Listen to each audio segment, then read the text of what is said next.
సమాజంలో కీచకులు ఎక్కువయ్యారు. అది ఏ రంగమైనా, ఏ రాష్ట్రమైనా.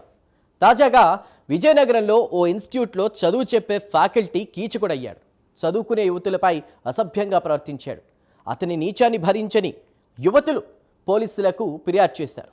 ఇంతకీ మాస్టర్గా చలామణి అవుతున్న కీచకుడు ఎవరు? ఇలాంటి దుండగులు విద్యారంగంలో అసలు ఎలా ఉన్నారు? పోలీసులు చర్యలు తీసుకున్నారా లేదా? అసలేం జరిగి ఉంటుంది? పోలీసులు ఏమంటున్నారు? Have a look.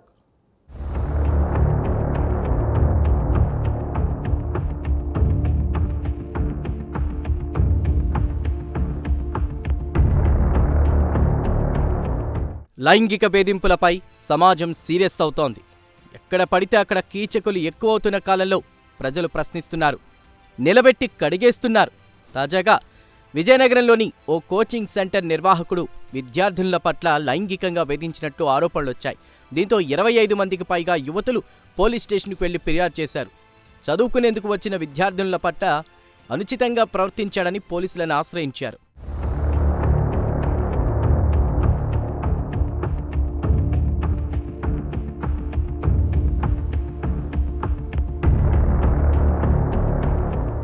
విజయనగరంలో వినెక్స్ కోచింగ్ సెంటర్ను ఎస్ శ్రీనివాసరావు నిర్వహిస్తున్నాడు. అక్కడ పోటీ పరీక్షలకు సిద్ధమవుతున్న విద్యార్థినులు శిక్షణ పొందుతున్నారు. కోచింగ్ సెంటర్కు వచ్చే కొందరు విద్యార్థినుల పట్ల శ్రీనివాసరావు అనుచితంగా ప్రవర్తిస్తున్నాడని యువతులు ఆరోపించారు. పోలీసులకు ఫిర్యాదు చేశారు.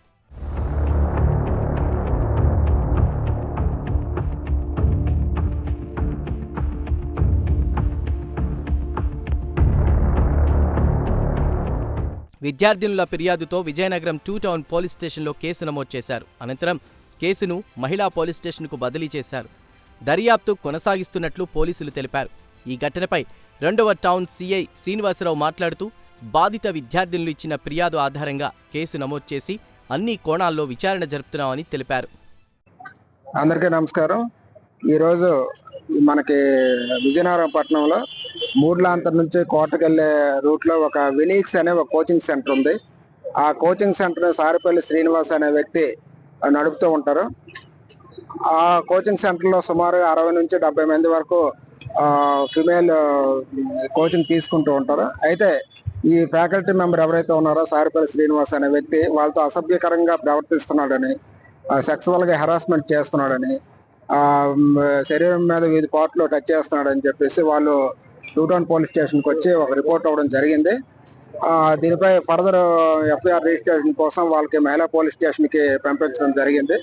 మహిళా పోలీస్ స్టేషన్లో కేసు రిజిస్టర్ చేసి తదుపరి దర్యాప్తు నిర్వహిస్తారు.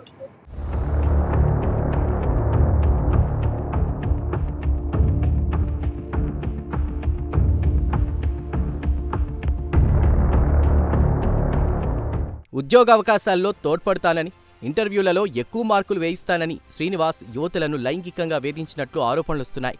కోచింగ్ సెంటర్కు వచ్చాక వారితో అనుచితంగా మాట్లాడడం, అసభ్యంగా ప్రవర్తించడం వంటి చర్యలకు పాల్పడినట్లు ఆరోపిస్తున్నారు. తీవ్ర అసౌకర్యానికి గురైన విద్యార్థినులు చివరకు పోలీసులను ఆశ్రయించారు.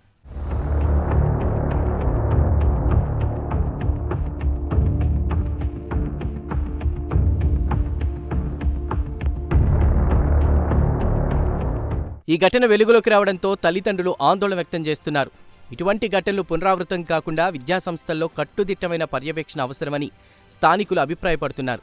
మహిళా పోలీస్ స్టేషన్ అధికారులు దర్యాప్తు కొనసాగిస్తున్నారు. కేసు దర్యాప్తు పూర్తయ్యాక నిందితుడిపై చట్టపరమైన చర్యలు తీసుకుంటామని అధికారులు వెల్లడించారు.